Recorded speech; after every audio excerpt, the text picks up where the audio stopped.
मांस खाए ते ढेड सब, ओह, और मद पीवे सो नीच, कुल की दुर्मति पर हरे राम कहे सो ऊंच। जैसे तुम जाति मजहब धर्म कहते हैं ये नीच जाति के हैं, वो दूसरे ऊंच जाति के हैं। कहते हैं मांस खाओ वो सारे ढेड और शराब पीवे वो नीच, चाहे किसी धर्म के हैं। राम वजह सो ऊंच। आगे क्या बताते हैं, मांस बखे और मद पीवे, धन वैसा सो खाए, जुआ खेल चोरी करे वो अंत समूला जावे। मांस मांस सब एक है, मुर्गी हिरनी गाय, आँखा देखी नर खात है, ते नर नर कह जाए। ये कुकर को भक्स है, मनुष्य देह क्यों खाए, मुख में अमिख मेल के है, नरक पड़ेंगे जाए। कहते मांस तो कुकर का आहार है, कुत्ते का, और मानस खान लाएंगे, मनुष्य भी इसको खाते हैं। जीव हन हिंसा करे, ये प्रगट पाप सिर होए, निगम पुन ऐसे पापते हैं, भिष्ट गया नहीं कोई। तिल भर मच्छी खाए कर, और कोटि गऊ दे दाने, और काशी क्रोध ले मरियो हो, तो भी नरक निदान। कहते हैं तिल भर मांस खा के और करोड़ गऊ दान कर दे, और दे काशी में क्रोध लेकर मर जियो तुम्हें, तो भी नरक जाओगे। काशी में एक बहुत बड़ा आडंबर रचा था इन पाखंडियों ने, ब्राह्मणों ने। वहाँ उस समय क्या ना, एक मनुष्यों के काटने का हत्था लगा दिया था, क्रोध लगा करता था कि भगवान की तरफ से आता है। बोली आत्माओं ने वो भी शीश देना वहां शुरू कर दिया ताकि मोक्ष हो जावे। मोक्ष तो विधि से होगा। मुल्ला तुझे करीम का कब आया फरमान, गट फोड़ा घर घर बांटा साहेब का निशान। कहते तूने जो ये मुर्गा मार दिया, गाय मार दी, परमात्मा का आदेश तेरे पास कब आया बताओ, मुझे दिखा कोई बुक। तो क्या बताते हैं, काजी का बेटा मरा, काजी का बेटा मुआ, उर्म साल तीर, साहेब सबका पिता है, भला न माने वीर। कहते हैं काजी का बेटा मर गया, टक्कर मार कर रो रहा है वो काजी, और परमात्मा कहते हैं, वो कबीर साहब कहते थे भगवान सबका पिता है, बकरे और सबकी उसी की आत्मा है, तो वो क्यों कर राज्य होगा, उसी का बेटा काट कर उसी को भोग लगा रहे हो। अरे थरा गजब हुआ, जुल्म कर दिया तुमने। अब परमात्मा की ये लीला देख करके सिकंदर लोधी तो काफी प्रभावित हुआ, लेकिन वो ढीठ व्यक्ति नहीं माने। कुछ एक व्यक्ति परमात्मा के जो न्यूट्रल से थे, उन्होंने बुद्धिमान थे, उन्होंने परमात्मा की शरण ग्रहण भी की। पुण्यात्माओं, ये जितने भी धार्मिक गुरु होते हैं, इनका उद्देश्य तो ये होता है कि हम अपने अनुयायियों को अच्छा मार्ग दें, इनका कल्याण करवाएं। जब स्वयं ही ज्ञान नहीं है तो कल्याण कैसे करवाओगे? औरों पंथ बतावे ही आप न जाने राह, दूसरा न मार्गदर्शन कर रहे हैं, स्वयं पता नहीं, तो वो कल्याण नहीं कर पाओगे। अब देखा उन काजी और मुल्लाओं ने, भाई ये तो बात नहीं बनी, इसको कैसे मारें, कैसे खत्म करें, कैसे इसको यहां से भगाएं, ये हमारी रोजी रोटी का दुश्मन बन गया। अब यदि इसका प्रचार जारी रहा कबीर का, तो कुछ दिनों में हमारे पास कोई नहीं आओगा और ये सभी कबीर के साथ लग जाएंगे। उन्होंने एक स्कीम बनाई।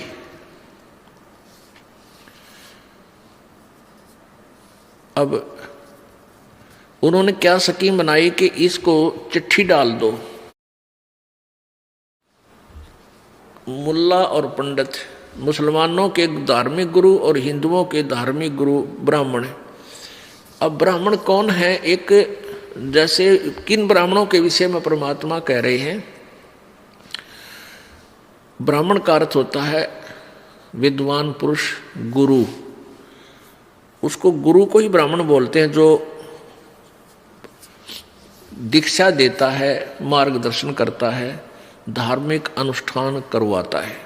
अब वर्तमान में ब्राह्मणों के बहुत ज़्यादा वंशज हो गए हैं, तो वो ब्राह्मण नहीं है। जैसे कोई वैद्य था, वैद्य और अच्छा वैद्य था, नब्ज देखकर नाड़ी पकड़ कर दो बीमारी बता देता था, औषधि देता था, स्वस्थ हो जाते थे, बहुत प्रसिद्ध हो गया।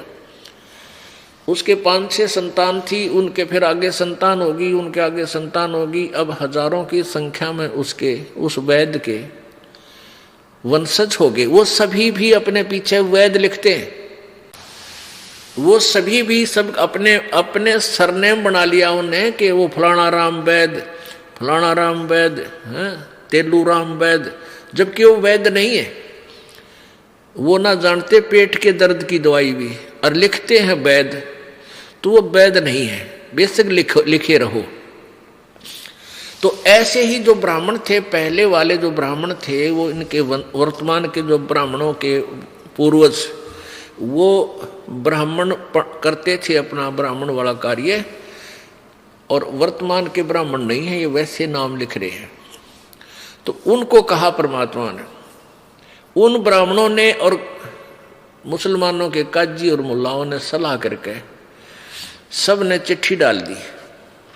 चिट्ठी डाल दी कि अभी कबीर भंडारा करेगा, और वो 3 दिन भंडारा चलेगा, और प्रत्येक दिन भोजन के बाद 1 दोहर देगा, 1 असरफी सोने की दान करेगा। अब ये जितने भी मंडलेश्वर थे हिंदू धर्म के, और जितने भी ये पंथ थे, वो सब के पास चिट्ठी भेज दी, खूब दूर दूर तक। अब ये महंत संत मंडलेश्वर ये लालची बहुत होते हैं। अब उन्होंने देखा चिट्ठी में कि भाई एक तो दौर मिलेगी, दौर समझ लो बहुत अच्छा एक कंबल होता था। आजकल ये विदेशी कंबल आते हैं ना, ऐसे मोटे मोटे बढ़िया बढ़िया, इतनी अच्छी क्वालिटी होती थी दोहर की। और असरफी सोने की, 1 असरफी आज मेरे ख्याल में 20,000 की हो, उसमें उसकी ये कीमत समझ लो। 1 असरफी डेली 1 आदमी खाना खाओ उसके साथ, दोहर देगा, साथ में 1 कंबल देगा। और कंबल की कीमत भी उसमें 15, 20, 50 रुपए होती थी। तो सभी ने अपने शिष्य भी साथ ले लिए। जैसे एक डेरे का महंत है और उसके 20 अनुयायी हैं, चेले हैं, वह भी साथ ले लिए। चलो प्रत्येक को 1-1 असरफी मिलेगी, 1-1 दोहर मिलेगी, लूट कर लाएंगे माल। इस दृष्टिकोण से वहाँ 18 लाख ये संत इकट्ठे हो गए, उनके चेले, सब पंथों के, गिरी पुरी, ये सब नागेर नंगेर सब आ गए। उधर से एक चिट्ठी भेज दी वहां काशी से सिकंदर लोधी के पास कि ये भी आ जाओ बनारस में, और ये पाओगा नहीं, भाग जाएगा इसका गुरु। क्योंकि सिकंदर लोधी ने, जैसा कल आपको बताया था, सिकंदर लोधी ने कबीर परमेश्वर को अपना गुरु बना लिया था। क्योंकि सिकंदर लोधी के एक भयंकर जलन का रोग था, वो किसी भी औषधि से, किसी भी संत से ठीक नहीं हो रहा था। सभी ने ये कह दिया था, ये तेरे कर्म का भोग है, तेरे प्रारब्ध में लिखा राजन, ये तो भोगे पार पड़ेगी। और परमात्मा कबीर जी के आशीर्वाद से वो स्वस्थ हो गया था। और उधर से एक गाय को खुद आप काटा था, उसने उसका कत्ल किया था, परमेश्वर ने गाय और बच्चे को जीवित कर दिया था। और महर्षि रामानंद जी, जो वहाँ काशी के 1 नंबर के विद्वान थे, माने जाते थे, उनकी वो मुसलमानों से विरोध करते थे। इसलिए सिकंदर लोधी ने उस रामानंद जी की गर्दन काट दी थी, और कबीर परमेश्वर ने उनके सामने उसको जीवित कर दिया था। इस तरह के शक्ति देख भगवान की सिकंदर लोधी नतमस्तक हो गया था कबीर जी के साथ, और कबीर जी को अपना गुरु मानता था। अब इस बात से वो पीर जो है शेख तकी दुखी हो रहा था कि किसी प्रकार इस कबीर ने या तो मारूं और या यो इसका नीचा दिखाऊं सिकंदर लोधी की नजरों में, और सिकंदर लोधी इससे दूर हो, मेरी महिमा बनी रहे। इस दृष्टिकोण से एक पत्र भेज दिया, सिकंदर लोधी के पास भिजवा दिया शेख तकी ने मिलजुल के। उसमें लिखा था कि आपके गुरुजी भंडारा कर रहे हैं और 3 दिन भंडारा चलेगा, इस दिन ये शुरू होगा। तो शेख तकी के पास वो चिट्ठी तो उसकी लिखवाई हुई थी, लेकर गया कि राजन आपके गुरुजी भंडारा कर रहे हैं बनारस में, चलोगे? अब सिकंदर बोला भाई जरूर चलूंगा, जब मेरे गुरुजी का आदेश आ गया था अवश्य चलेंगे। और चलो सैनिकों, बॉडीगार्ड ले लिए, 1500 की संख्या में चढ़ के हाथी में चाल पड़े, पहुंच गए निश्चित दिन। अब वहां क्या था कि जिस दिन वो लिखा हुआ था कि इस दिन स्टार्ट होगा, तो रात ने पहुंच लिए वह पेट भर, रात को पहुंच गए सब संत, तो 18 लाख व्यक्ति पूरी बनारस में, काशी में बंदा बंदा दिखा, आदमी आदमी खड़े संत। परमात्मा कबीर जी और संत रविदास जी ये ज्यादातर इकट्ठे ही रहते थे, क्योंकि रविदास जी ने कबीर परमेश्वर को पहचान लिया था कि ये समर्थ शक्ति है, पूरे विद्वान है। फिर भी हम जीव संज्ञा में हैं। सुबह सुबह रविदास जी सैर सपट्टे को निकले फ्रेश होने के लिए। उसने बाहर देखा, जहां देखा वहीं पर साधु संत खड़े हैं ये। तो उसने पूछा, रविदास जी ने पूछा, भाई महापुरुषों आज कैसे आना हुआ बनारस में? तो और साधु संत कहने लगे, काशी वालों तुम कौन सी दुनिया में रहते हो, तुम्हें पता नहीं? अरे यहाँ तो बहुत बड़ा भंडारा होने जा रहा है। और रविदास जी ने पूछा, भाई कौन कर रहा है? हमें तो ज्ञान नहीं। कि कबीर कर रहा है, दुल्हा कबीर, ये देखो हमारे पास चिट्ठी है। अब रविदास जी तो जान गए भाई ये नया आडंबर है उन पाखंडियों का, हमारे गुरुदेव को दुखी करने के लिए। अब रविदास जी कित के फ्रेश होने जहाँ थे वापस आ गए। वापस आके कहा कबीर जी से कि हे भगवान, आज तो अपना काशी वास छूटेगा, बहुत बुरा हाल हो गया हमारे साथ, तो बहुत जुल्म कर दिया इन लोगों ने। कबीर जी बोले, क्या हो गया भक्त, क्या हो गया महात्मा? रविदास जी ने कहा कि आपके नाम से झूठी चिट्ठी डाल रखी है कि कबीर भंडारा करेगा 3 दिन और 2 हर देगा, ऊपर असर की दक्षिणा में देगा 3 दिन तक। और जलेबी, लाडू, कचौड़ी, पूरी है, हर तरह के कहते हैं सब प्रकार की मिठाई खिलाई जाएगी। और इस लालच में पूरी दुनिया आ गई है, लाखों लोग इकट्ठे हो गए। भगवान अब क्या करेंगे? परमात्मा बोले, रविदास जी बैठ जा, आजा, अंदर से कुंडी ला ले, दरवाजा नहीं खोलेंगे। और भाई आप रखेगा भगवान अपनी इज्जत, हम तो उसका आश्रय बैठे हैं। रविदास जी भी बैठ गए, कबीर साहब भी बैठे अंदर और कहने लगे बच माला जप अपने भगवान की। कबीर जी भी बैठ गए, वो भी लीला करें थे परमात्मा। उधर से सिकंदर लोधी भी पहुंच गए वहां, और उधर से परमात्मा ने डबल रोल किया। कबीर परमेश्वर ने सचखंड पहुंचे, सतलोक जाकर के कहा कि 9 लाख बैल और उनके ऊपर सुंदर आहार सब पर भर दो, सूखा सीधा चून, चावल, खांड या सूखी और बने बनाए पकवान, जलेबी, कचौड़ी, पकौड़ी, हलवा, खीर और बरके एक केसो नाम का बंजारा बनके, केसो नाम रख लिया अपना एक बंजारा। बंजारा होते थे पहले व्यापारी लोगों को, बंजारा जो बनज करते थे, व्यापार करते थे, व्यापारी। पहले बंजारे किन को कहते थे? बैलों के ऊपर सामान लाद कर एक मार्केट से दूसरे शहर की मार्केट में ले जाते थे। उस समय ये ट्रांसपोर्ट नहीं थी, ना कोई सड़कें थी, ऐसे ही जंगलों में से बैलों के ऊपर लेकर चलते थे। किसी क्षेत्र से गुड़ भर लाए, दूसरे में तो बाजरा, तीसरे तो ऐसे गेहूं, ऐसे वो व्यापार किया करते थे। उनको बंजारे बोलते थे और वो कई हजारों की संख्या में इकट्ठे ही चलते थे, नहीं तो बीच में लूटा खसोटी करनी भी बहुत होते थे। अब वहां बनारस के काशी शहर में तंबू तान दिए, तंबू लगा दिए, टेंट सुंदर सफेद और नीचे सफेद मलमल बिछा के, उनका ऊपर कहते हैं जलेबियां का ढेर ला दिया एक टेंट में।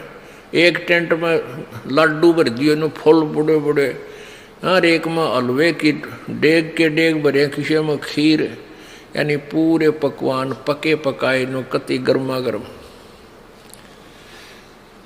और एक टेंट में केसव रूप धार के भगवान बैठ गए, उस केसव बनजारे के रूप में, और भंडारा शुरू कर दिया मंगलाचरण बोल के। अब सिकंदर लोधी आया और शेख तकीता न्यू आया था उसके साथ में। आज सिकंदर लोधी से पूछूंगा कहाँ गया तेरा अल्लाह, तो कबीर न्यू कहता है तो भगवान पड़ा है, भगवान है। वहां देखा, जो जहां देखा वहां भंडारा चलन लग रहा, खावे जलेबी कचौड़ी नौकरे, वह कबीर जैसा भंडारा हमने नहीं देखा आज तक। ओहो, ऐसा स्वादिष्ट भोजन कभी देखा ना सुना, जो भोजन खाओ तो गुण गावे। अब शेख तकी ने देखा, रे तेरा गजब हो, ये तो भाई भंडारा ला रखा है, उसकी तो मां सी मरगी पेट पकड़ के बैठ गया। अगर तेरा गजब हो तो यहाँ भी भंडारा ला दिया इसने, भाग्या को नहीं। उनकी उद्देश्य ये था कि बनारस छोड़कर भाग जाएगा, लज्जित होकर फिर कभी नहीं आएगा और तुम्हारी दाल गली रह जाएगी। अब सिकंदर लोधी ने पूछा, भाई ये भंडारा कौन कर रहा है? तो सभी कह रहे हैं कबीर, जुलाहा कबीर का भंडारा है। कि वो खाओ न चिट्ठी दे, उन थोड़ा बेरा था, एक मजदूर है या कोई सेठ है, उन तो फिर सेठा दिखा था तो पीछे भंडारे ला रखे। फिर एक कहने लगा कि हमें तो पता नहीं, इस टेंट में बैठा है कोई, वो सब व्यवस्था कर रहा है। जब सिकंदर लोधी वहां पूछा, प्रणाम किया, आप कौन हैं, आप कबीर जी के क्या लगते हो, तो परमात्मा ने केशव रूप में क्या उत्तर दिया। अब केशव रूप में बैठे प्रभु ने कहा कि मैं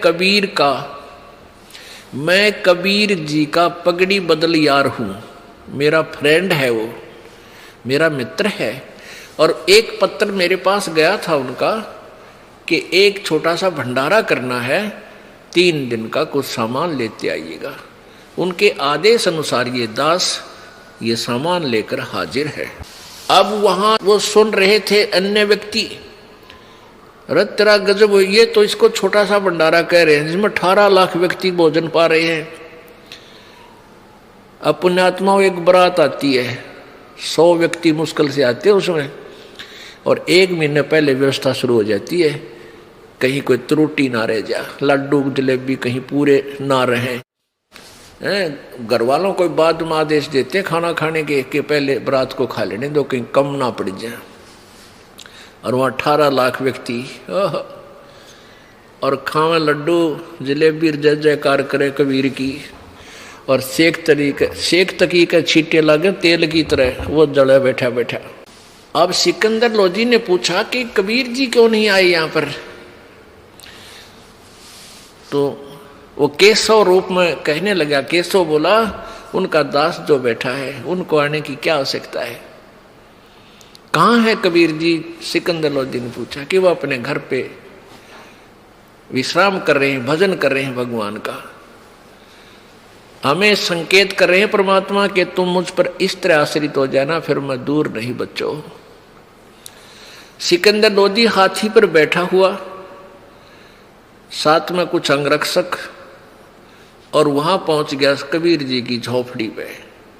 वहां जाकर के दरवाजा खटखटाया और कहा, कबीर जी दरवाजा खोलो, कबीर जी दरवाजा खोलो, मैं आपका दास सिकंदर लोधी दिल्ली का राजा आया है।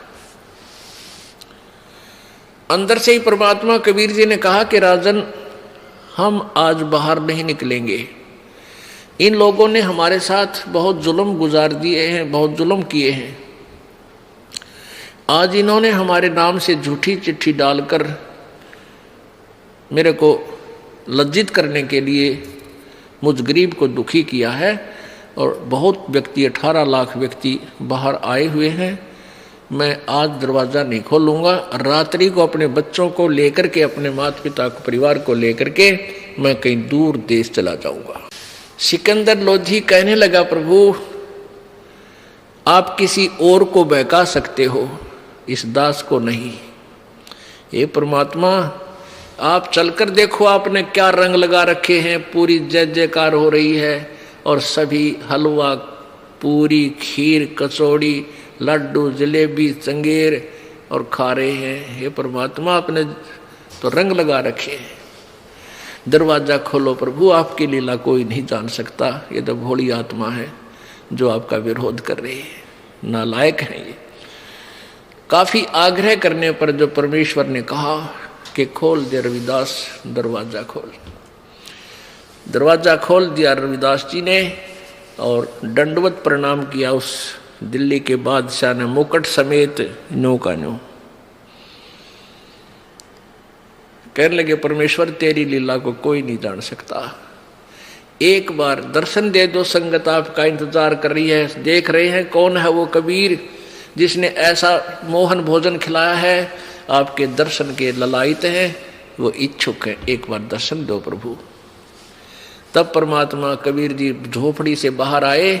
आकाश से फूल बरसे, सुगंधित फूल परमात्मा के ऊपर फूल बरसने लगे। बोलो सतगुरुदेव।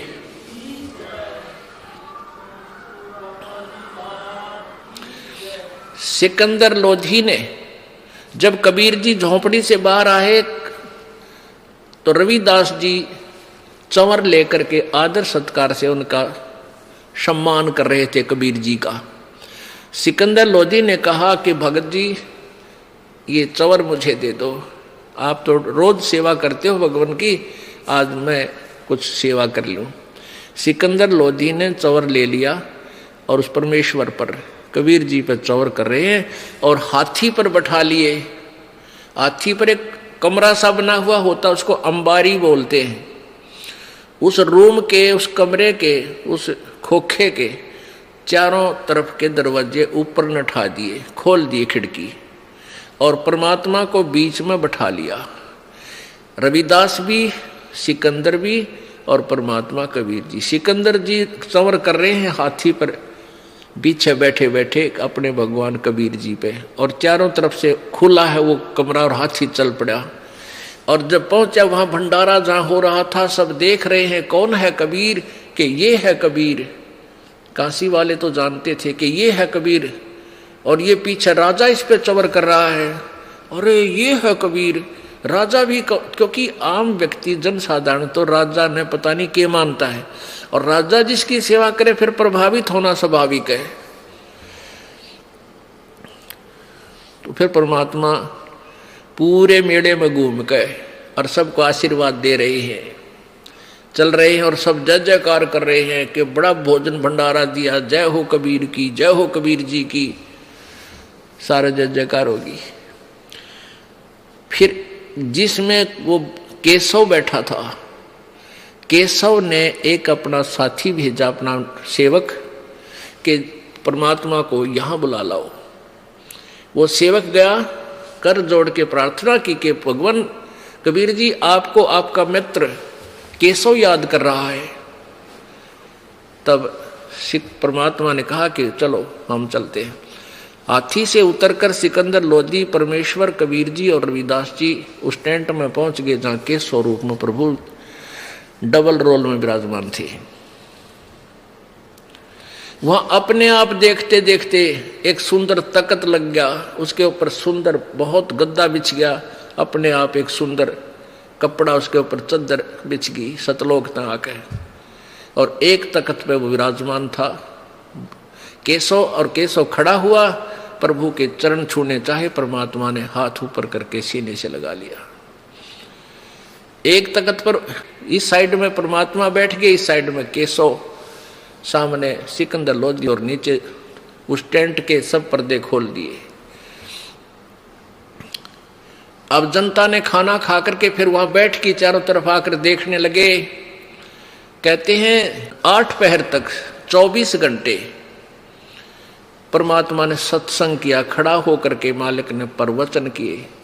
मालिक की वाणी, आवाज इतनी तेज थी कि लाउड स्पीकर की भी आवश्यकता नहीं, वो तो परमेश्वर थे।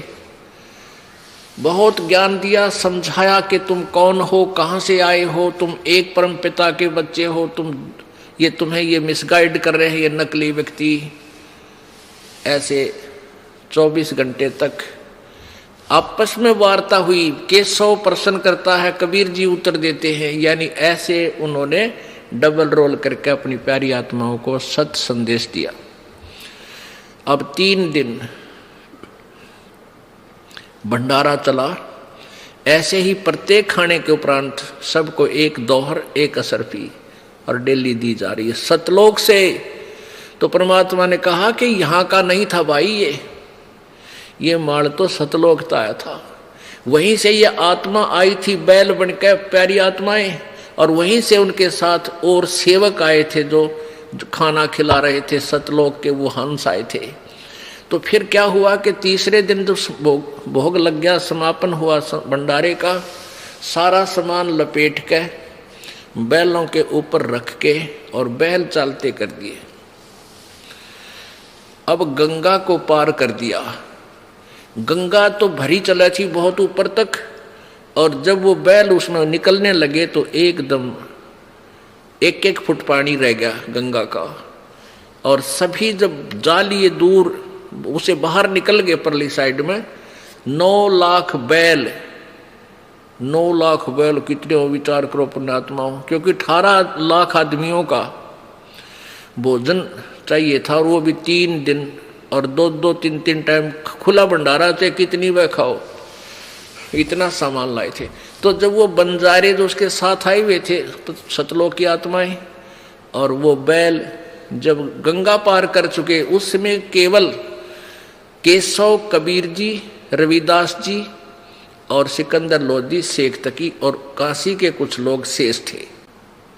तब सिकंदर लोधी ने देखा कि वो कहाँ गए बंजारे और बैल, क्योंकि उधर देखा कहीं भी दिखाई ना दिए एक ही पलक में। तो परमेश्वर कबीर जी ने कहा जहां से आए थे वहां गए।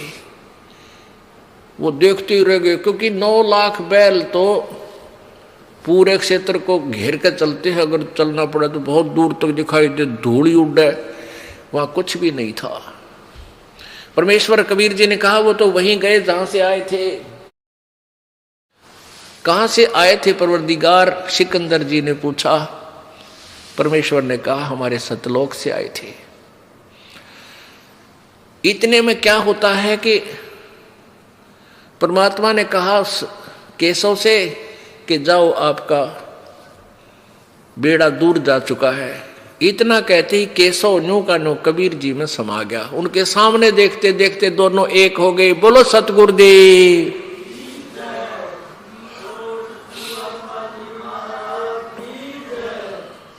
अब परमात्मा ने ये प्रमाण दिया था, साईं इतना दीजियो जिसमें कुटुंब समावे, हम भी भूखे ना रहें अतिथि न भूखा जावे। अब परमेश्वर जी एक लीला करके दिखाते थे कि तुम मेरी साधना करो, मुझ पर विश्वास रखो, इस माया जोड़न के चक्कर में बच्चों पाप ना कमाओ, पाप इकट्ठे मत करो। कहते हैं कल्पे कारण कौन है, कर सेवा निकाम, कर पूजा निकाम, और मन इच्छा फल देऊंगा, जो पड़े मेरे ते काम। परमात्मा कहते हैं कि तू खाम खा कल्पित रहता है, कदे न्यू ना हो, हाई यूं ना हो जा, कद चिंता ना करे, तू मेरी भक्ति करता रहे, मैं बताऊं ऐसे लगा रहे, और फिर देखना मैं तेरे साथ, फिर मेरे हाथ देखना तू क्या करूंगा। कल्पे कारण कौन है, कर सेवा निकाम, पूजा निकाम, बगैर किसी इच्छा के, बिना किसी मांगे तू भक्ति करता रहे, फिर देखना अब पुण्यात्माओं, आप जी ने कल पढ़ा था कबीर सागर में, क्या कहा था कि कबीर परमेश्वर ने कहा था कि संवत 1775 होई ता दिन प्रेम प्रगटै मम सोई। और फिर बर में पंथ प्रगट हुआ मेरी वाणी, और हम शब्द हमारे की निर्णय ठानी। ये असंख्य जन्म ठोर नहीं पावे, ये 12 पंथ हम ही को ध्यावे। 12वें पंथ हम ही चलावे, सब पंथ मिटा के एक का पंथ चलावे। तो 12वां पंथ गरीबदास जी का पंथ है। उस 1774 संवत 1774 में परमेश्वर की प्यारी आत्मा गरीबदास जी का जन्म हरियाणा प्रांत जिला झज्जर छुडानी गांव में हुआ था। इसी के विषय में प्रमाण है कि फिर उसके माध्यम से मेरी वाणी प्रकट होएगी, मेरी महिमा की, मेरी लीला की यथार्थ वाणी वो प्रकट करेगा मेरा बच्चा। और फिर आगे, लेकिन वो जो उसके अनुयायी होंगे, उस 12 पंथों के अनुयायी होंगे, जब तक मैं दोबारा नहीं आऊंगा तब तक वो मेरी वाणी का आप पे अर्थ उलट सुलट लगा रहे होंगे, यथार्थ ज्ञान उनके पास नहीं होगा। फिर 12वें पंथ हम ही चल आवे और फिर सब पंथ मिटा के एक पंथ चलाओ। अब परमात्मा स्वयं नहीं आए तो दास भेज दिया अपना निर्मल ज्ञान दे के। अब जैसे प्रधानमंत्री यहाँ ना आवे, वो अपना कोई रिप्रेजेंटेटिव भेज दे हिसार में, तो उसके पास पावर प्रधानमंत्री की होती है, जो वो कहेगा वही होगा। तो ये दास उस परमेश्वर का नौकर यहाँ भेज दिया गया उनके द्वारा, कबीर जी से द्वारा, आपके हित के लिए। तो वो लीला, वो वाणी क्या प्रकट हुई, गरीबदास जी ने निर्णय करके दे रखा है परमेश्वर की महिमा का। मसलत करी सिमटे भेख इकट्ठा हुआ, काजी पंडित माही गरीबदास चट्ठा फिरा वो जम्बूदीप सब ठाही। हिंदुस्तान को जम्बूदीप कहा करते थे कि भारतवर्ष में सब जगह ये चट्ठा फेर दिया। पंडित और काजी सब न मिलकर एक सलाह कर ली कि दुश्मन न खत्म करो, किसी तरह थारी अपनी रोजी रोटी खत्म होगी, यूं ना चलने दे हमारे दाल रोटी के सौदे। क्योंकि इनका उद्देश्य रोजी रोटी होता है, जिनके पास भगवान की शक्ति भक्ति नहीं है, वो लोगों को गुमराह कर आगे अपने पीछे लाए रखे। फिर कितने दिन चलेगी वह, कब तक निभाएगी। एक पंडित जी काशी पटकाया विद्यापीठ, और राजा ने इन अनुष्ठान करवाना था। किसी पंडित ने, किसी ज्योतिषी ने बता दिया कि आप 5 पंडितों से, 4-5 पंडितों से अपना कोई अनुष्ठान करवाओ। उसने मंत्री की ड्यूटी लाई। मंत्री ने ढूंढा भी कोई बढ़िया सा, कोई अच्छा विद्वान पुरुष हो। पता चला कि एक काशी विद्यापीठ पढ़कर पंडित जी आ रहे हैं, वो बुलाया। फिर उसने 5 फॉर्मेलिटी भी करनी थी, पूरे 5 तो होने चाहिए, जब ना राजा नाराज हो जाएगा। तो वो क्या करा, पहले एक से शुरू कराया, उसको 1 असरफी रोज दे देते, जो वर्तमान में 15-20 हजार रुपए की होगी। 1 असरफी डेली दक्षिणा मिलती, तो वो घर आता, सामान लाता, कि तो अपनी पत्नी की साड़ी लाया, कि तो संडल लाया, कि तो कपड़े बनवा दिए बढ़िया। तो वह पहन के नए नए कपड़े और पानी लेने कुएं पर जावे, वहां जकर चला औरतों में, बहन तो कहाँ से लाए इतना धन। वो कहती है मेरा पति ना काशी विद्यापीठ पढ़काया है, राजा का पाठ करने जाया करे, रोज 1 असरफी मिलती है। तो दूसरी पंडिता, क्यों पंडिता के कुएं पर पंडितानी जावे इकट्ठी होकर। दूसरी पंडितानी ने सोचा भाई देखिए तो बड़ा धन कमाओ है, तेरा पति क्यों नहीं जाता। उसने अपने पति से कहा कि आप भी जाओ, ऐसे ऐसे वहां दक्षिणा मिलती है। वो कहने लगा कि मैं कैसे जा सकता हूं, वो तो काशी पढ़ा हुआ विद्वान है और मैं उसके सामने नहीं बोल सकता। वह उसके साथ झगड़ा करने लगी, तू तेने बात बनाया करे हैं, टाइम आवा जब तू ऐसे करता है ये। उसने सोचा यार रोज लड़ेगी, चल देखी जाएगी। वो लेकर अपना पोथी सी पहुंच गया और कहा वजीर जी मैं भी पंडित हूँ। कहा जा पंडित जी बैठ जा तू भी। वो एक तरफ अनुष्ठान करा दिया करते, ना राजा जाया करता ना मंत्री की, लागे रहेंगे अपना, चल ध्यान 5 रुपये 1 असरफी दे दे। ऐसा था व्यवस्था पहले, क्योंकि ये नकली काम, इसे नकली ये काम कराया करें। तो जो विद्या काशी पढ़ के आया था, विद्वान संस्कृत का ज्ञाता, वो भी बैठा उसके साथ में वो दूसरा बैठा दिया। अब वो अपना मंत्र बोलता संस्कृत में, संस्कृत बोलकर भूर्भुवः स्वः स्वाहा, और वो दूसरा बैठ कर यूँ करने लग गया जो यू कह वो स्वाहा, कि उसने बोलना नहीं आवा कुछ भी।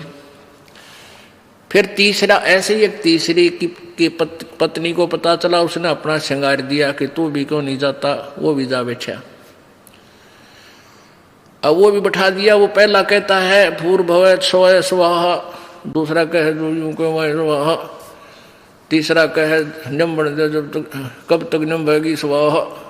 अकबर कब तक बात बनेगी, या तो एक दिन पोल खुल लगे और पिटाई भी बनेगी। अब चौथा और बैठा दिया, चौथा और आ गया, वो भी बैठा दिया। अब पहला कहता है अपना संस्कृत बोल के जो शब्द है भूर्भुवः स्वः स्वाहा, दूसरा कहता है जो यूं कह स्वाहा, तीसरा कहे भाई कब तक निम बहेगी स्वाहा, दूसरा चौथा कहे निम बन दे जब तक निम बहेगी स्वाहा। जब तक निम भाई इतने तो पैसे मिल ही रहे हैं, चलने दो। तो ये नकली संत पंथ ने देखे है कि निम बन दे जितने निम भाई इतने स्वाहा। ये सभी इकट्ठे होकर के सोचा कि इसने कितना टंटा काटो, यो मारे तभी ना मरता, क्योंकि कबीर जी को मारने के लिए उन दुष्टों ने हर प्रयत्न किया। एक बार झेरे कुएं में डाल दिया। सिकंदर लोधी के पास कबीर जी आए हुए थे, वो बहुत सम्मान करता था राजा। उन्होंने क्या किया, स्कीम करी, शेख तकी ने सारे मुसलमान इकट्ठे कर लिए आगे 2-3-4 हजार की संख्या में, और कहने लगे राजा तू काफिर का शेष बन गया है, हम तेरी बगावत करते हैं, ये या हम इसकी परीक्षा लेंगे तब हम इसको मानेंगे। सिकंदर लोधी ने शेख तकी अपना पीर बुला लिया, 5-10 व्यक्ति और बुला लिए, भाई तुम शांति रहो, बात बताओ क्या है, शांति करो।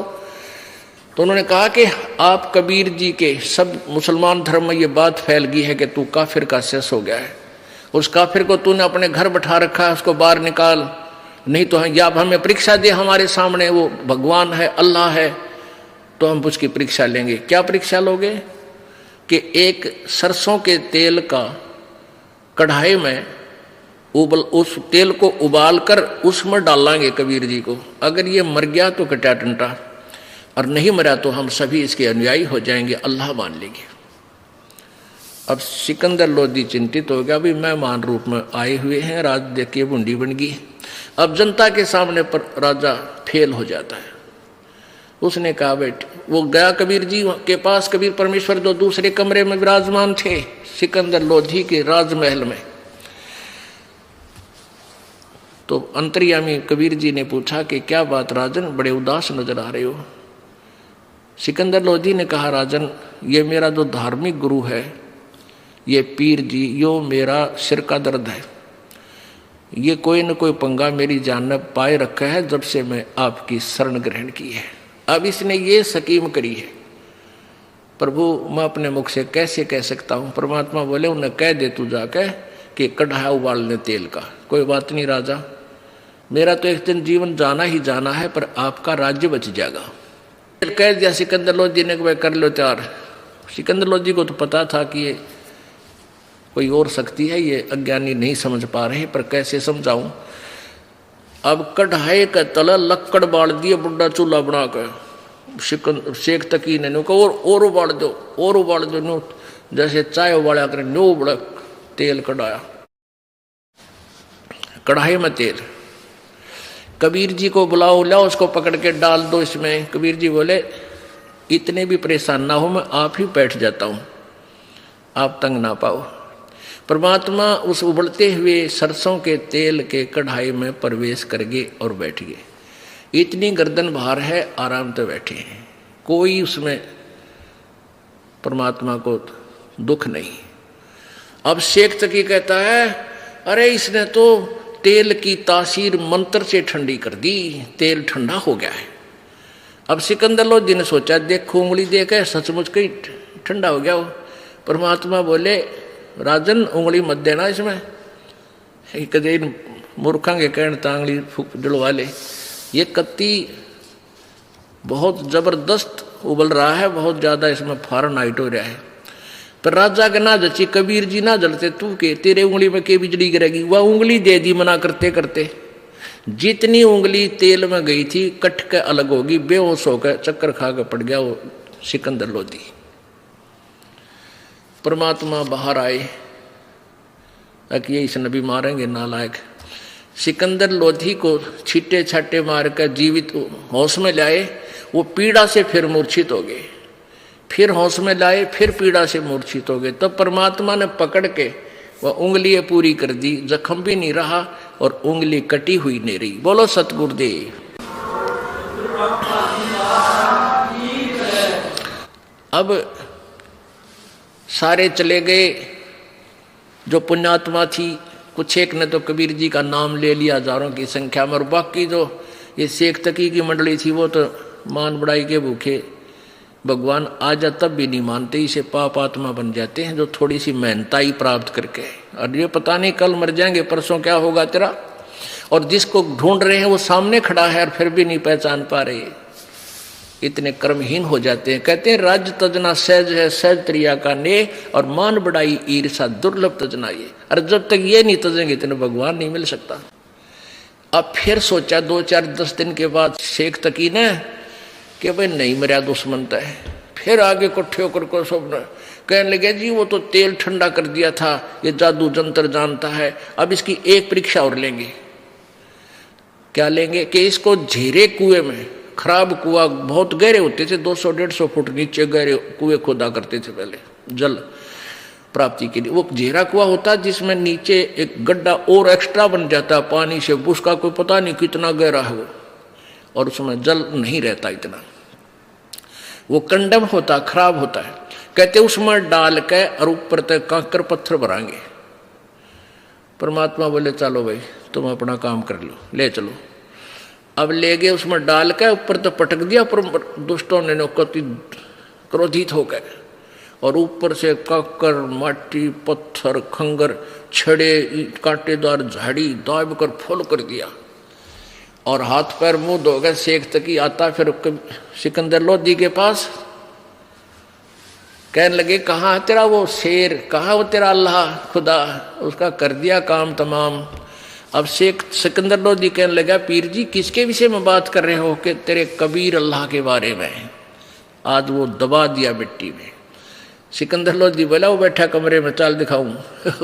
परमात्मा वहां विराजमान थे, और शेख तकी नो देख कर आ गया उल्टा, यूं नहीं मरा भाई, बड़ा काम बढ़े। तो ऐसे दुष्ट तेरा भगवान आ रहा और उसके साथ ऐसे दुष्टता कर रहे हो पापियों। तो ये लोग हैं जो मानवता के शत्रु होते हैं, ये ना मानने और ना मानने दे दूसरा ने। तो जब तक इनकी दाल गल गई, क्योंकि अशिक्षित समाज था, अब शिक्षित समाज है, पूरे विश्व में कबीर जी का बोलबाला होगा। तो इन्होंने ये सोचा था कि कबीर जी ना तो मारे तो मर्या, इसके साथ ऐसी अनहोनी कर दी, शर्मिंदा लज्जित होकर भाग जाते। तो वो वाणी प्रकट करी, गरीबदास साहब ने कलम तोड़ रखी है कबीर भगवान की महिमा गाने में। अब ये 10 मिनट आपको वाणी सुनाते हैं, वो जो परमेश्वर ने कबीर सागर में कहा है कि मेरी महिमा की वाणी बर्म में पंथ के पंथ प्रवर्तक के द्वारा प्रकट की जाएगी। सिमट भेंट इकट्ठा हुआ, काजी पंडित माही। काजी और पंडित हिंदू और मुसलमान दोनों गेल लाग लिए। गरीबदास चिट्ठा फिरा ये जम्बूदीप सब ठाही। जम्बूदीप भारतवर्ष में पूरे में चिट्ठी डाल दी। मसलत करी मिलाप से जीवन जन्म कछु नाही। गरीबदास मेला सही ये भेख सिमटे ताही। सेतु बंद रामेश्वरम द्वारका गढ़ गिरनारे। गरीबदास मुल्तान मग ये आए भेख अपार। कहाँ कहाँ से, सेतु बंद से, रामेश्वरम से, द्वारका से, गढ़ गिरनार से और मुल्तान आदि सब तरह से, सब साइड से ये साधु संत इकट्ठे होकर आगे चिट्ठी मिलते ही। हरिद्वार बद्री विनोद गंगा और केदारे। गरीबदास पूरब सजे ना कछु गिनती सुमार। 18 लाख दफ्तर चढ़े है अस्तल बंद मुकाम, गरीबदास अनाथ जीव और कहते उस धाम। ओह, अब क्या बता रहे हैं गरीबदास साहिब जी, क्योंकि परमेश्वर जी ने उनकी दिव्य दृष्टि को खोल दिया था, उनका ज्ञान योग खोल दिया था। जिनका ज्ञान योग खुल जाता है वो पहले की बीती हुई सभी घटना एज इट इज बता सकते हैं, क्योंकि ये सभी जो भी क्रिया हो रही है ये सबकी एक फिल्म बन जाती है, और ये फिल्म पूरी कभी भी वो देख सकता है। जैसे फिल्म बनाकर रख दी सीडी पर के, उसको कभी भी सीडी प्लेयर में चला कर देख सकते हैं, जिनका सीडी प्लेयर ठीक हो। तो ऐसे ही गरीबदास जी का सीडी प्लेयर अंतःकरण परमात्मा ने ऑन कर दिया था। उन्होंने जो घटना as it is Kabir ji के साथ बीती थी वह ज्यों की त्यों हजारों सैकड़ों वर्ष पहले की लिख दी थी। जैसे तुलसीदास जी ने लाखों वर्ष पहले बीती हुई रामायण को पुनर् लिख दिया था, उनका भी ज्ञान योग खुल गया था। इस ज्ञान योग का भी सत्र होता है। जैसे एक दूरबीन होती है, उसकी रेंज होती है, अक्षमता होती है, तो ऐसे ही दिव्य दृष्टि की भी अक्षमता होती है। इन तीन लोग के संतों की अक्षमता वाली कम होती है, और परमेश्वर से संबंधित जिनकी दूरबीन यानी दिव्य दृष्टि होती है वो ज्यादा अक्षमता की होती है। बाज नगारे नौबता तुरही और रन सिंह, गरीबदास झूलन लगे उर्दमुखी भोपींग। एक नखी निर्बाणिया एक खाखी है खूसी, गरीबदास पद ना लख्या सब कुटत है तुस। बाणी के अंदर कितना ज्ञान भी भरा है कि वहां नाना प्रकार के साधु संत भिन्न भिन्न प्रकार के भेखों वाले आए हुए थे। कोई ऊपर न पैर करके खड़ा था, कोई एक टांग पर खड़ा था, अपने नित्य की साधना भी कर रहे थे और भंडारे में भी आए हुए थे। तुस कोटे और भूस भरे ये आए भेक अटम्बे, गरीबदास नहीं बंदगी तप्पी बहुत आरंभ। भेख देख रहे दास जी गए कबीरा पाश, गरीबदास रे दास कहे अध छूट्या काशी बास। बिहन से बदन कबीर तब सुन रहे दास विचारे, गरीबदास जुल्ला कहे लाले धनी ते तार। लातार लौली ने हो रूप विहंग माही, गरीबदास जुल्हा गया अगम पुरी न जठाही। परमात्मा अपने सतलोक में गए, एक रूप में वहां भी बैठे हैं। जहां बोडी शंख असंख्य सूर्य बंजारे और बैल, गरीबदास अवगतपुरी हुई काशी कुशैल। जरत से तो हीरे नगे बोडी भरी अनंत, गरीबदास ऐसे कहा लो कबीर भगवंत। कहते हैं जब परमेश्वर कबीर जी सतलोक में गए और वहां से आदेश दे दिया था कि इतने तैयार कर दो, तो वहां कहते असंख्य बॉडी असंख्य बैल तैयार कर लाद कर खड़े कर रखे, अकेले भगवान कबीर जी ले जाओ। परमात्मा कहते हैं, गरीबदास जी कह रहे उसमें से 9 लाख लेकर के भगवान बंजारा रूप बन करके शिव का चल पड़े। ओ खाखी कंजू से पूरी अंजल ना अधिकार, गरीबदास ऐसे कहा सुन तो सिरजनहार। कि उस खाखीपुर में इस निरंजन के लोक को खाखीपुर यानी खोखा नकली, यहाँ हर चीज का अभाव रहता है इसे लोक में, और वहाँ तो अन्न का ना अधिकार, वहाँ कोई भी चीज पूरी नहीं है। और गरीबदास ऐसे कहा सुन तो सिरजनहार। अनंत कोट बालद सजी तास लई 9 लाख, अनंत करोड़ वहां खड़े थे बैल लदे लदाए पूरे सामान के भरे भराए, उनमें से 9 लाख ले ली। अनंत कोट बालद सजी तास लई 9 लाख, गरीबदास के सो कला एक पलक पुर झांक। एक पलक में सतलोक से एक पलक में बनारस में आकर प्रकट हो गए। खुला भंडारा गैब का बिन चिट्ठी बिन नाम, गरीबदास मुक्ता तुले धन के सो बलि जाओ में। जिन्ने जनवा तुलत है बूरा घृत और दाल, सूखा सीधा भी दे रहे हैं, खाने वाले खाओ और ले जाने वाले लो। सीधा भी, सीधा बोलते हैं जो, जैसे एक घर में एक व्यक्ति, पहले ब्राह्मण लोग आते थे कि हमारे घर में 5 आदमी हैं, एक रोटी खा जाता, 4 का सूखा सीधा दाल आटा खांड बूरा घी ले जाता था, उसको सूखा सीधा बोले। परमात्मा कहें जो खावे थे वो तो खावे, चाहे सूखा सीधा ले जाने वालों को भी तो बरबर कहते थे। जिन्नी झनवा तुलत है बूरा घृत और दाल, गरीब दास आटा अटक लेवे मुक्ता माल मुफ्त। कस्तूरी पान मिठाइयाँ लड्डू जलेबी चंगेरे, गरीब दास नुक्ति निरख जैसे भंडारी कुबेर। बिना पकाया पक रहा उतरे अरस खमीर, गरीब दास मेला शुरू वहाँ जय जय होत कबीर। बिना पकाया पक रहा उड़ा, ना कोई चूल्हा ला रखा ना कितने गैस की भट्टी, बिना पकाया पक रहा उस परमात्मा के उन टेंटों के अंदर।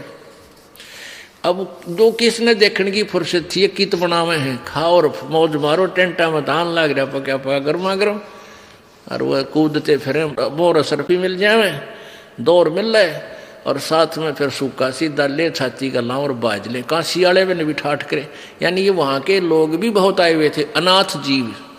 सकल संप्रदा तिरुपति 3 दिन जो नारे, गरीब दास सठ दर्शनम सीधे गंज अपार। सा सिकंदर को सुनी धन कबीर बलि जाऊं मैं, गरीब दास मेले चलो मम हृदय धर पाऊं जी। कह कबीर सुन साहा तू भेख अलाम गुलाम, गरीब दास कैसे चलूं हूं मो गठरी नहीं दाम। अब सिकंदर लोदीन जब जाके कहा प्रभु एक बार मेले में चलो, आपने जय जयकार लगा रखी। परमात्मा बोले भाई क्यों कर चलो, मेरे पास तो पैसे भी को ना। कह कबीर नहीं काशी में सा कोई मोहे उधारा देत, कि बनारस में काशी में कोई भी ऐसा सेठ भी नहीं है मेरा जानकार जो मुझे उधारा दे दे, कैसे भंडारा करूं। नहीं काशी में सा कोई मोहे उधारा देत, गरीबदास ताना तनु जब कौन बे की सुध लेत। मैं तो कपड़ा बुनता हूँ, फिर अपना बच्चों का परिवार का जो है रोजी रोटी का धंधा कर रहा हूँ। अब क्या कहता सिकंदर, ए कबीर तुम अल्लाह हो पलक बीच परवाह, गरीबदास कर जोड़ कर ऐसे कहता साहा। सा माने सा सिकंदर सेठ, महाराजा सिकंदर बोल रहा है कि ए कबीर तुम अल्लाह हो तो पल में के कर दे। तुम दयाल दरवेश हो धर आए नर रूपे। अब उन शेख तकी पीरा तो वो सिकंदर लोधी अच्छा जो भगवान को कुछ पहचान तो गया। कहते हैं तुम दयाल दरवेश हो, तुम तो भगवान ही हो और दयालु संत बनकर आप ही आए हो। तुम दयाल दरवेश हो धर आए नर रूप, गरीबदास ऐसे कहे साहा सिकंदर भूप। उठे कबीर कर्म किया बरसे फूल आकाश, गरीबदास मेले चले चंवर करत रह दास। जब परमात्मा उठे झोंपड़ी से बाहर आए, वो आकाश से फूल बरसन लगे कबीर भगवान के ऊपर। 3 एक चंडोल में रह दास सा कबीर, गरीबदास चौरा करे बादशाह बलबीर। कैसो चले कबीर पर कबीर कष्ट क्यों कीने। कैसो कबीर जी के पास दो दूसरे रूप में भगवान विराजमान थे, कहने लगे हे कबीर जी आपने क्यों कष्ट किया, आपका दास तो यहाँ पर बैठा था। कैसो कहे कबीर से कबीर कष्ट क्यों कीन, गरीबदास हस्त हाथी चढ़े ये मेला देखन 3। पाट पटंबर बिछ गए चौपड़ के बाजार फेरे आए के सो पास, गरीबदास कुर्बान गति ही क्या क्या कहूं बिलास। पाट पटंबर बिछ गए ऊपर हीरे लाल, गरीबदास साहेब दनी लाए मुक्ता माल। अब वहाँ जो परमात्मा का तख्त अपने आप बिछा, चारों तो उसका जो ना सफ़ेद चद्दर बिछ गई गद्दे के ऊपर, और फिर उसके चारों तरफ हीरे पन्ने जवाहरातों के नो, जिस तरह सितारे लाया करते पहले कपड़िया के, ऐसे चारों तरफ हीरे मोती अपने आप चिपक गए। पाट पटंबर बिछ गए ऊपर हीरे लाल, गरीबदास साहेब धनी ये लाए मुक्ता माल, केसो और कबीरे का तंबू माहे मिलाप, गरीबदास 8 पहर लगे गोष्ठी निजगर गाप।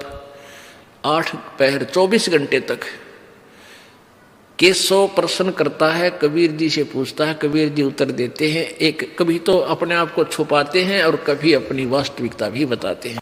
केसो कह कबीर से पूछे बाता भी नहीं, गरीबदास क्यों उतरे ऐसे मुल्क मलीने।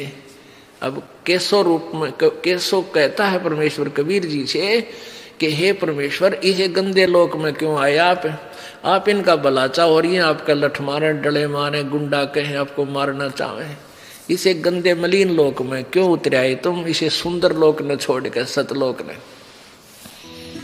आइए अब हम उन श्रद्धालुओं के अनुभव जानते हैं जो जगत गुरु तत्वदर्शी संत रामपाल जी महाराज जी से दीक्षा प्राप्त कर चुके हैं तथा उनके द्वारा बताए गए भक्ति मार्ग पर चल रहे हैं। सर नमस्कार। नमस्कार सर, क्या नाम है आपका? संजय रजक। कहाँ से हैं सर आप? भागलपुर बिहार से। सर, संत रामपाल जी महाराज से नाम दीक्षा कब लिया आपने? 2013 में लिए ना। सर, संत रामपाल जी महाराज से नाम दीक्षा लेने से पहले आप क्या भक्ति करते थे? हम पहले संत मत से जुड़े हुए थे और संत मत से जुड़ के जो है अपने दीक्षा प्राप्त करके जो हमारे गुरुजी पहले जो साधना बताए थे वो साधना हम गंगा नदी के किनारे अपना ध्यान लगाते थे और ध्यान लगा के और उस सुषमना के द्वार जो है जो 10वां द्वार बोलते हैं उसी द्वार में से हम अपने सुरती को लगाकर और उस 10वां द्वार में प्रवेश कर जाते थे। तो हमारे शरीर जो है 2 भागों में हो जाते थे।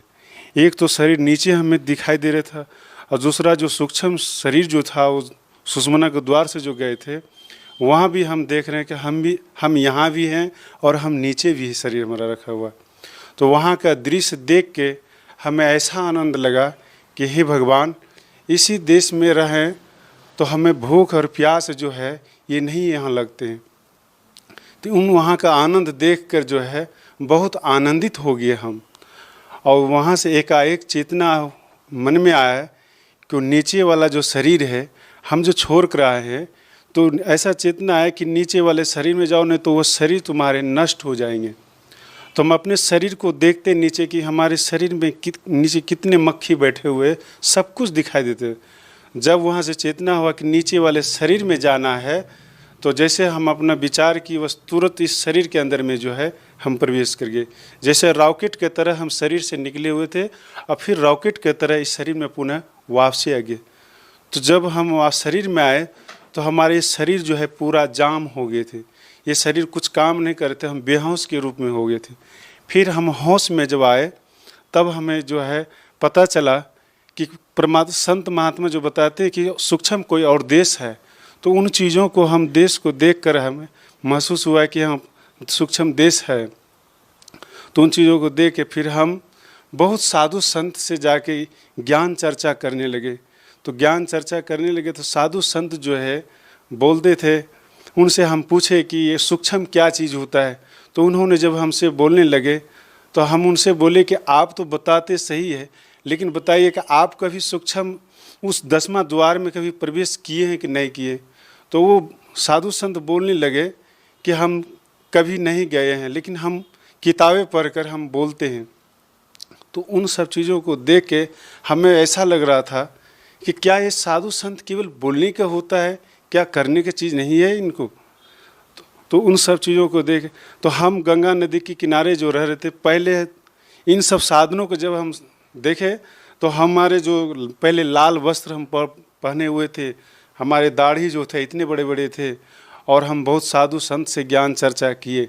लेकिन ये जो सूक्ष्म की बात है जो हमने सफ़र किया, ये सब बहुत बताने में जो है वो सफल रहे। तो संत रामपाल जी महाराज से जो कोई दीक्षा प्राप्त किए थे उस गांव में, तो उनसे हमारे संपर्क हुए। उनसे जब हमारा संपर्क हुए तो उन्होंने ज्ञान गंगा पुस्तक हमें पढ़ने के लिए दिए। जब ज्ञान गंगा पुस्तक जब हम पढ़े तो देखे कि उसमें ब्रह्मांड का जो नक्शा बना हुआ था, वो नक्शा देखकर हम उस किताब को अपने सीने से लगा लिए कि हे भगवान, हे मालिक, ये जो नक्शा जो देख रहे हैं इसमें, इस नक्शे में जहाँ हम यात्रा किए थे सूक्ष्म में, वो नक्शा देखकर हम बहुत खुशी हो गए। और उस नक्शे को देखकर हम मन में विचार किए कि नक्शा बनाने वाले कोई संत ही होंगे। तो फिर उनसे हम पूछे कि हम उनसे कैसे मिलेंगे, हमें क्या विधि है उनसे मिलने की। सर, जो भक्ति साधना आप कर रहे थे, उस भक्ति साधना को करने के बाद आप अलौकिक नज़ारे देखते थे, उसके बाद भी आपने संत रामपाल जी महाराज को अपना गुरु क्यों बनाया? संत रामपाल जी महाराज को गुरु इसलिए बनाए कि संत रामपाल जी महाराज जी जो भी भक्ति बताते हैं, सतलोक की भक्ति बताते हैं, और जो ब्रह्मांड का जो चित्र बना हुआ है, उस चित्र को देखकर जो है हम लोग की बहुत खुशी है। फिर हम संत रामपाल जी महाराज की शरण में जब हम गए तो वहाँ पर जो है पहले बोले कि आप पहले दीक्षा लेना होगा, तब फिर संत रामपाल जी महाराज जी के आपको मिलने का समय दिया जाएगा। तो जो हम वहाँ पर जब लाइन में जब पहुँचे वहाँ पे, तो गुरु जी जब सबके सिर पर हाथ रख आशीर्वाद देते थे, तो जिस समय हमारे सिर पर हाथ रखे उसी समय हमें संत रामपाल जी महाराज जी पहचान में आ गए कि ये है कौन। इस समाज के नज़र में जो लोग इनको कहते हैं, तो जैसे सोना को सोनार ही पहचान सकता है, लेकिन सोना को चमार नहीं पहचान सकता है।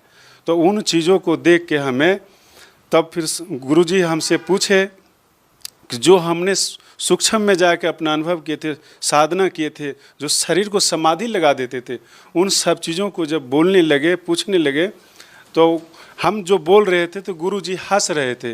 गुरुजी हंस रहे थे, सब कुछ बताए संत रामपाल जी महाराज जी। तो बोलने लगे कि बेटा, ये तुम्हारे जो है ये पिछले जन्म का सब कुछ किया हुआ था, इस समय तुमने कुछ नहीं किया था। जो तुम्हें संकेत दे दिया वो भी वहाँ तक की साधना नहीं कर पाया है, लेकिन तुम्हें बता दिया है, ठीक है। लेकिन हमारे नियम और मर्यादा में रहना और अपना भक्ति करना। तो जो हमारा लाल कपड़ा पहना हुआ था, दाढ़ी था, तो इन सब चीज़ों के भी बात रखे कि हमारे लाल कपड़े हैं, दाढ़ी हैं। तो गुरुजी बोले कि बेटा, हमें तुम्हारे कपड़े से और दाढ़ी से लेना देना नहीं है, हमें उस सतलोक जो है, सतलोक की भक्ति हम करवा के और सतलोक हम तुम्हें ले जाएंगे।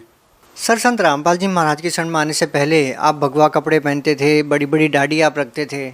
उसके बाद जब आप संत रामपाल जी महाराज के शरण में आ गए तो सर आज आप साधारण वेशभूषा में हैं। सर, ऐसा क्यों? देखिए, हमको इसलिए ऐसा लग रहा है कि साधु बनना जैसे कि किसी का दान कर लेना पैसा, चंदे का पैसा लेकर खाना, ये जीवन बिताना, ये हमें इस चीज़ों को जानकारी नहीं था। लेकिन हम साधु सन्यासी बनकर सिद्धि तो प्राप्त कर लिए, लेकिन परमात्मा तक हम नहीं पहुंच पाए और परमात्मा तक हम नहीं पहुंचे। तो वो साधु सन्यासी का जीवन हम जब ज्ञान हमें मालूम हुआ तो हम सोचे कि जब दूसरे का अनाज, दूसरे का पैसा लेगा, दूसरे का ये सब काम करे, तो जो हमारी भक्ति पुण्य है सब उन्हीं के पास चले जाएंगे, फिर हमारे पास बचेंगे कैसे? तो वो जब वो कोई सेवा कर रहे हैं तो वो तो हमारे कर्ज हो जाएंगे। तो जब कर्ज हो जाएंगे तो फिर उसका कर्ज चुकाने के लिए हमें जन्म लेना पड़ेगा, फिर हमारे मोक्ष कहाँ से होगा? सर, जैसा कि आपने सिद्धियों की बात की, सर यदि आपसे जानना चाहेंगे तो आपके पास क्या सिद्धियाँ थी? हमारे पास सिद्धि ऐसा था कि हम कोई अगर ये कह दे कि दीवार के अंदर उस पार में क्या चीज़ रखा हुआ है, तो उस चीज़ों को हम एक नज़र से देखते देखते उस दीवार के उस पार को हम चीज़ को देखने लग जाते कि उस पार में क्या रखा हुआ है। सर देखिए, ये आश्चर्यजनक बात है, विश्वास नहीं होता कि ऐसा भी हो सकता है। सर, क्या ये वास्तव में सच है कि आप सिद्धि के द्वारा दीवार के आर पार देख के बता सकते थे कि दीवार के पीछे क्या वस्तु है? हाँ, बता सकते थे। अब किसी को अगर किसी प्रकार की शंका हो तो वो हमसे मोबाइल नंबर ले और हमसे आके मिले, हमसे बातचीत करे, हम बातचीत करने के लिए हमेशा तैयार है। सर देखिए, बड़ी आश्चर्यजनक बात यह है कि जहाँ लोग सिद्धियों को मानते हैं, उसकी पूजा करते हैं, वहीं दूसरी ओर आपके पास सिद्धि होते हुए भी आपने संत रामपाल जी महाराज से नाम दीक्षा ली। ये कितनी विचित्र बात है कि एक तरफ जिस संत से नाम दीक्षा ली उस संत को लोग पहचानने में अभी देरी कर रहे हैं और दूसरी तरफ आप हैं। ऐसे संतों को लोग ज़्यादा तवज्जो देते हैं, ये सोचते हैं कि सिद्धि ही परमात्मा है, लेकिन आप कह रहे हैं कि सिद्धियाँ ही परमात्मा नहीं है, परमात्मा पाना कुछ और चीज़ है। देखिए, अगर पूर्ण संत से अगर उनको ज्ञान और भक्ति मिल जाए तो कहते पूर्ण संत से मिलेंगे तो उनका पूर्ण मोक्ष हो जाएंगे। लेकिन कोई भी अगर आज सिद्धि के बल पर, जैसे सिद्धि क्या चीज़ है कि सिद्धि एक अहंकार का चीज़ बन जाता है, जैसे अभिमान की चीज़ बनता है। जैसे किसी को कोई पोस्ट मिल जाता है, वो पोस्ट का अहंकार हो जाता है। लेकिन वास्तविक चीज़ ये है कि परमात्मा के लिए अहंकार और पोस्ट और यह सिद्धि नहीं, उनके अंदर का जो प्रेम है, जो प्यास है, जो तरफ है, वो तरफ होना चाहिए। अगर वो तरफ नहीं है तो समझ लीजिए उसके पास कुछ भी नहीं है। सर, आप उन लोगों के लिए अपने आप में एक बहुत बड़ा जवाब हैं जो लोग ये कहते हैं कि संत रामपाल जी महाराज कोई चमत्कार करके दिखाए। जब चमत्कार करने वाले ही संत रामपाल जी महाराज के शिष्य बनने लग जाएंगे तो फिर लोगों के पास सवाल क्या रहेंगे? क्योंकि लोग कहते हैं कि चमत्कार को नमस्कार, लेकिन आप कह रहे हैं कि पूर्ण संत को नमस्कार। सर, इस बारे में आप क्या कहना चाहेंगे? देखिए, चमत्कार से क्या होता है कि चमत्कार से तो मोक्ष नहीं होता है, लेकिन ये है कि जैसे मान लिया जाए कि हमको परमात्मा चाहिए तो परमात्मा के लिए जो है वो तरफ होना चाहिए। ये सिद्धि, ये चमत्कार, ये जो कुछ भी है, ये भक्ति मार्ग में जो है एक बाधक होता है। इस बाधक में उलझ जाता है, उलझने के बाद जो है वो जो भक्ति जो है उसका सफल नहीं हो पाता है। सर, जैसा कि लोग संतों के पास इसलिए जाते हैं कि उनको शारीरिक लाभ मिले, मानसिक लाभ मिले या आध्यात्मिक लाभ मिले, आपने संत रामपाल जी महाराज जी को गुरु क्यों बनाया? संत रामपाल जी महाराज को हम गुरु इसलिए बनाए कि हम बहुत साधु संतों के पास भटक भटक के अपना जीवन हमने बहुत खो चुका, जो कि आज हमसे बहुत सीनियर, बहुत साधु, जो कि 500 के ग्रुप में रहने वाले हम साधु थे, जो कि वो उस ग्रुप के लोगों ने कहते थे कि जो हमारे जो सिद्धि शक्ति है वो 500 के ग्रुप में नहीं थे, वो 500 ने ही हम ही को सर्वश्रेष्ठ मानते थे। लेकिन वो 500 ने ये आज भी समझ रहे हैं कि ये आखिर संत रामपाल जी के शरण में क्यों गए। ये हमसे पूछा गया तो हम उनको बताए। बात ये ऐसा है कि हम संत रामपाल जी महाराज के शरण में इसलिए गए हैं कि जो संत रामपाल जी महाराज जो भक्ति बताते हैं, जो साधना बताते हैं, जो नियम बताते हैं, वो है बहुत संतों के पास में नहीं है, बहुत संतों के पास नहीं है जो संत रामपाल जी महाराज। और संत रामपाल जी महाराज को जो आज कोई भी इनको साधारण मानते हैं, ये साधारण नहीं है, यह समझ लीजिए कि पूर्ण परमात्मा है। क्योंकि परमात्मा को वही पहचान सकता है जिनका आत्मा परमात्मा के लिए तरफ होता है, और जिनकी आत्मा में तरफ नहीं है वो परमात्मा को नहीं पहचान सकता। सर, कितनी विचित्र बात है ना कि आपके पास सिद्धियां होते हुए भी उन सिद्धियों का इस्तेमाल न करके आप संत रामपाल जी महाराज की शरण में गए। सर, लाखों में एक दो ही ऐसे लोग होते हैं जिनके पास सिद्धियां होती है, जो चमत्कार कर सकते हैं, उसके बावजूद वो अपनी सिद्धियों का इस्तेमाल न करके, चमत्कार न करके, केवल भक्ति प्राप्त करने के लिए, भगवान प्राप्त करने के लिए संतों की शरण में जाते हैं, जैसा कि आप गए और आपने संत रामपाल जी महाराज को अपना गुरु बना लिया। यदि आप जिस तरह से आप बहुत ही साधारण वेशभूषा में हैं, आपको देखकर बिल्कुल ऐसा नहीं लगता कि आप चमत्कार करते होंगे, कोई आपके पास रिद्धि सिद्धि रही होंगी।